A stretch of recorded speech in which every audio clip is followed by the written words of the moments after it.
So yeah, as she stated, the division of labor for the two separate products were divided amongst myself and Sahar.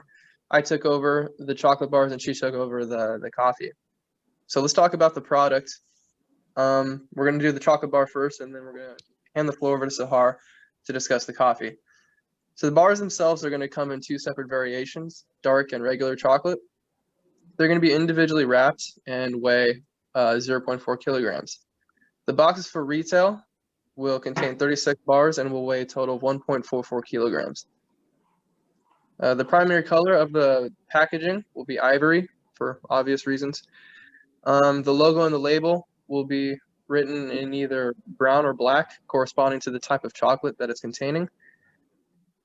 The top of each bar will read Ivory Bean, our brand. The center will contain a picture of an elephant's head facing to the left, which will resemble the Ivory Coast coat of arms.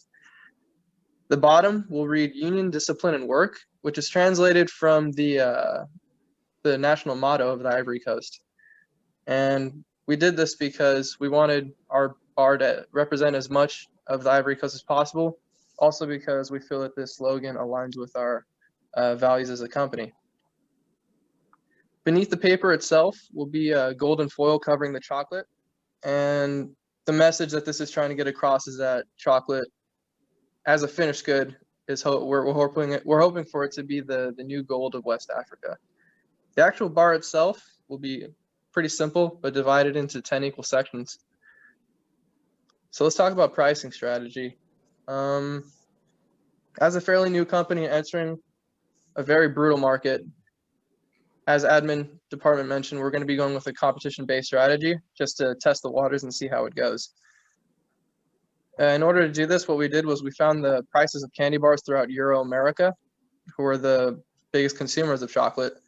We then converted that to US dollars and found the average. And that came out to $2.75.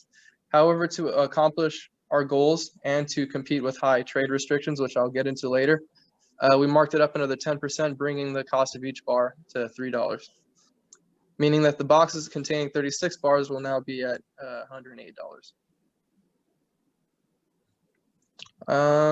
Our consumer focus was mostly on men and women between the ages of 25 and 35.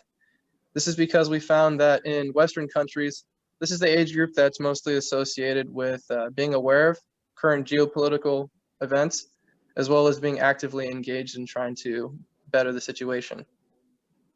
Coincidentally, this is also the age group most associated with chocolate consumption in Western countries. In an international study that we found, 34% of the people from this age group claim to eat chocolate at least once a day. Also, no surprise here, our major export partners, countries like Belgium, Germany, the Netherlands, these are huge chocolate consumers with a citizen population that tends to have enough disposable income for things like chocolate. Because of this, we don't think in the marketing department that convincing consumers to purchase our products isn't necessarily the issue. It's much more deeply rooted than that, and it involves actually being able to get our product onto the shelves. And this is because European countries have a huge stranglehold on the production of finished chocolate goods. And I'll get into that later as I get more into our mission. So for our cause that we're going to be drawing people to, we decided to exploit our marketing pain. And our marketing pain was inequality and poverty awareness from your average citizens around the globe. You can call this cause-related marketing. And due to the increase in internet and media, your average consumer is becoming more aware of how they get their products and where they're coming from. It's not uncommon to find companies that are either willingly or unknowingly participating in atrocities such as child labor and human trafficking, and the Ivory Coast is no exception. We plan to use our product in order to participate in fair trade as well as to improve lives and to show that it can be done. Our packaging itself will reflect the nature of the Ivory Coast as well as differentiate us in a way that will promote change and awareness. We hope that by doing this that our brand will unite ethical consumers with our cause as well as to educate the masses of how much of the world relies on West Africa for its goods, such as cocoa and coffee. So our method of communicating this message to our consumers will be largely digitally based. On the back of each bar will be a QR code, which will take them to a website. And this website will provide background information on the socioeconomic status of the Ivory Coast. Also on the back of each bar will be a short summary of our mission and goals titled Our Story. And whatever room remains on the back of each bar will be a collage of photos that promote happiness and hope for the area, such as children in classrooms, farmers working and smiling, trees being replanted. The website will also provide detailed information on the issues that we hope to address. The first and most pressing issue being ethical labor practices. So the price of raw goods themselves from the Ivory Coast haven't risen with the value of the finished products that they are made into. What I mean by that is the market value of the entire chocolate industry is constantly climbing, but the raw goods themselves haven't risen in with that increase in value. Because of this, farmers are getting about $2 per kilo of raw cocoa, and this is trickling down to the earnings for the actual workers who extract the cocoa. They're getting paid as low as $1 a day. Some aren't getting paid at all and are only working for food. This issue is making its way towards affecting the land itself. For instance, in the sense of deforestation. Because it's such a low price and high abundant commodity, trees and plants are being eradicated constantly to make room for the cocoa plants. And because this growth is constantly happening, the jungle itself and the forests are unable to replenish in time for the next planting. And the damage has been pretty substantial. Within the last 50 years, 80% of the jungle and forests are gone. And this is all directly tied to the production of raw goods. Along with unethical labor practices, there's also the issue of child workers. It's not uncommon for parents in this area to have to choose between actually sending their kid to school or to allow them to work on the cocoa bean plantations. And many of the farmers are looking the other way and allowing child labor to take place.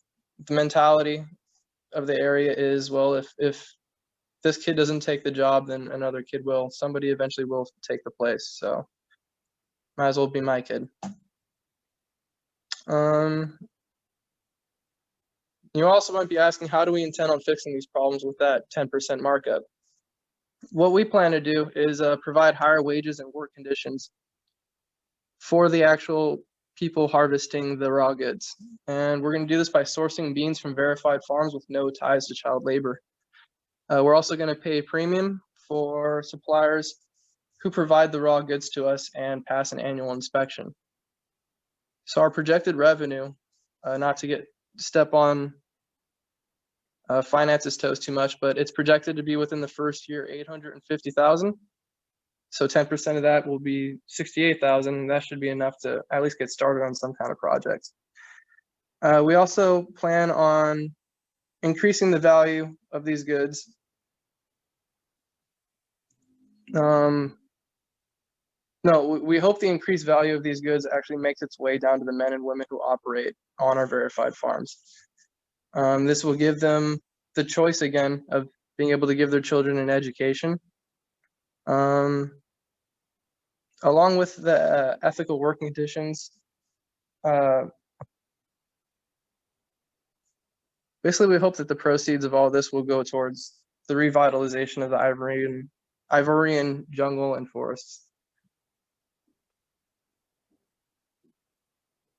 This is the 10% of our revenue going towards these efforts will be